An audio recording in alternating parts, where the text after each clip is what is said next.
এগোতে থাকে। তবে সে একদম আতঙ্কিত হয়েছিল, কারণ তখন বিমানের মাত্র একটা ইঞ্জিন কাজ করছিল, আর ককপিটে প্রচণ্ড বেগে বাতাস আর বরফ ঢোকার কারণে সামনে কি রয়েছে সেটা তারা স্পষ্টভাবে দেখতে পারছিল না। তাই যে কোনো মুহূর্তেই বিমানটি পাহাড়ের সাথে ধাক্কা খেতে পারে। এদিকে শহরের সব মানুষ ওই প্লেনের খারাপ অবস্থার কথা জেনে যায়, আর ওই বিমানে থাকা যাত্রীদের আত্মীয় স্বজনরা এয়ারপোর্টে এসে খোঁজ খবর নিতে থাকে। অন্যদিকে বিমানের ভিতরে যাত্রীরা ধীরে ধীরে তাদের ধৈর্য হারিয়ে ফেলতে শুরু করে। তাই একজন যাত্রী তখন ককপিটে কি হয়েছে দেখার জন্য যেতে যায়, কিন্তু তাকে বাধা দেওয়া হলে সে ট্রলি দিয়ে একজন এয়ারক্রুকে আঘাত করে।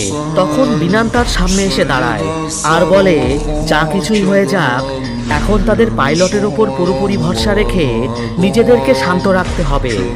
এদিকে ককপিটের ভিতরে ওয়াং লিওকে উষ্ণ করে রাখার চেষ্টা করে চলেছে, আর লিও প্রাণপণ চেষ্টা করে ঝড়ের মধ্য দিয়ে বিমানটিকে সামনের দিকে এগিয়ে নিয়ে যেতে থাকে।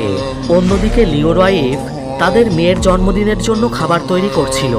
ঠিক তখনই সে লিওর বিপদে পড়ার খবরটা জানতে পারে, কিন্তু সে বিচলিত না হয়ে তাদের মেয়েকে সান্ত্বনা দিতে থাকে। এদিকে প্লেনের ভিতরে লিও আস্তে আস্তে বেহুশ হয়ে যেতে শুরু করে, আর সে দেখতে পায় সে তার মেয়ের জন্মদিনে কেক কাটছে। কিন্তু তখন ওয়াং লিওকে জাগিয়ে দেয়।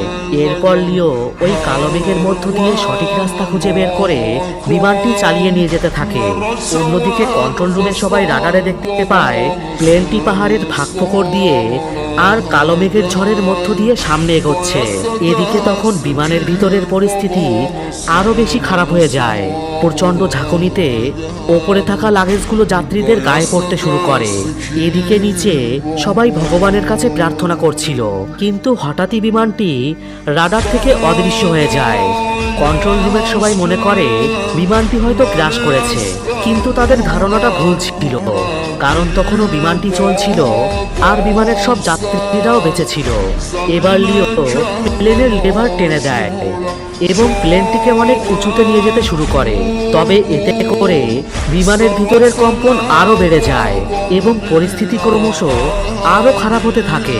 লিওর মাথায় তখন শুধুমাত্র একটাই কথা ঘুরপাক খাচ্ছিল, আর সেটা হলো এই প্লেনে থাকা 119 জন যাত্রীর জীবন এখন শুধুমাত্র তার হাতে।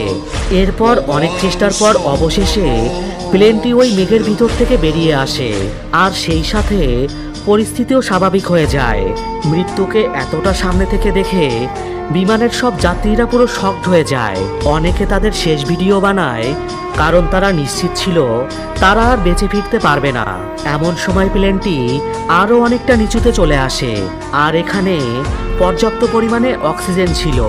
পাইলট তখন আরও ভালোভাবে দেখার জন্য তার অক্সিজেন মাস্কটি খুলে দেয় এবং সেই সাথে তারা আবারও কন্ট্রোল রুমের সাথে যোগাযোগ করতে পারে।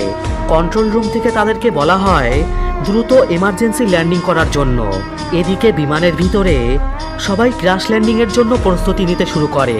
তবে অবশেষে প্লেনটি কোনো প্রকার বাধাবিঘ্ন ছাড়াই নিরাপদভাবে মাটি স্পর্শ করে। কিন্তু বিপদ তাদের তখনও শেষ হয়নি, কারণ ওই রানওয়েটা ছিল খুব ছোট আর বিমানটি সজোরে সামনের দিকে এগিয়ে যেতে থাকে।